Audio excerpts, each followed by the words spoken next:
आदरणीय साथीहरू, नमस्कार। आज म तपाईँसँग एउटा महत्त्वपूर्ण अनुभव साझा गर्न चाहन्छु।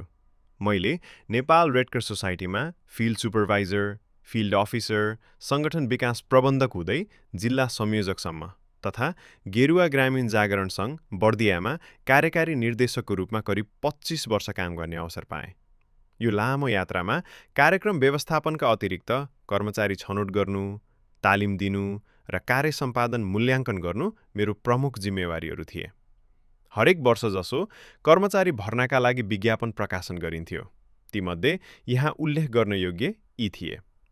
सन् 2005 मा 27 जना कर्मचारी आवश्यक हुँदा 179 जनाको आवेदन प्राप्त भएको थियो। सन् 2007 मा 21 जना कर्मचारी आवश्यक हुँदा 265 जनाको आवेदन प्राप्त भएको थियो।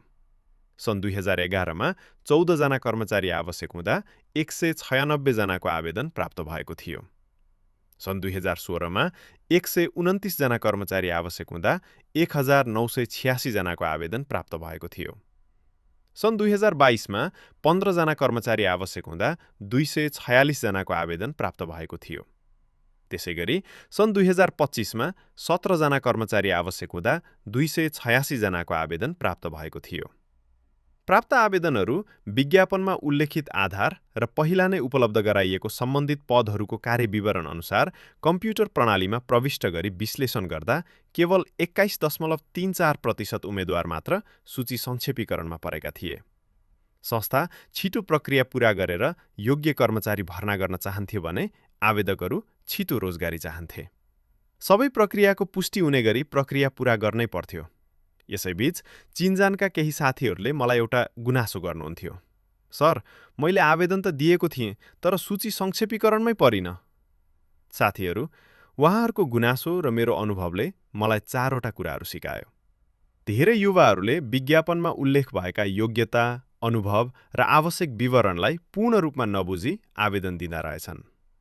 कतिपयले आफ्नो व्यक्तिगत विवरण अर्थात् सिभी वा बायोडेटा राम्रोसँग अध्यावधिक नगर्दा अवसरबाट वञ्चित हुँदा रहेछन्।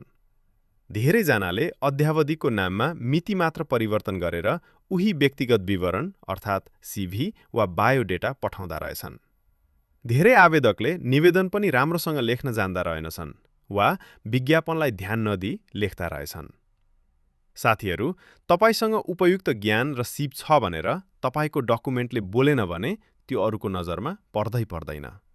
त्यसैले तपाईसँग भएको ज्ञान र सिपलाई रोजगारदाताको मापदण्ड अनुरूप प्रभावकारी तरिकाले प्रस्तुत गर्नुपर्दछ। रोजगारदाताको मापदण्ड अनुसार तयार गरेर पेश गर्नु भएमा छनौटमा नपर्ने कुरै हुँदैन। आवश्यक योग्यता र क्षमता नै छैन भने त्यो फरक कुरा भयो। के तपाईसँग पनि पटक पटक आवेदन दिएर सूची संक्षेपीकरणमा नपरेको अनुभव छ? वा छनौटको प्रक्रिया पूरा नहुँदै बाहिरिनु भएको छ?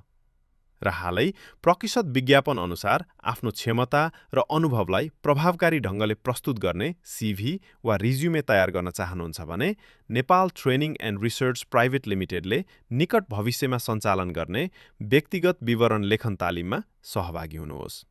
यस तालिमबाट तपाईले प्रभावकारी सिभी वा रेज्युमे लेख्न, रोजगारदाताले खोजेको जस्तो एप्लिकेसन तयार गर्न, अन्तर्वार्ताका लागि तयारी गर्न र आफ्नो क्षमता आकर्षक रूपमा प्रस्तुत गर्न सिक्नुहुनेछ। इच्छुकहरूले वाट्सएप नम्बर 98580-23054 मा म्यासेज गर्नुहोला। धन्यवाद।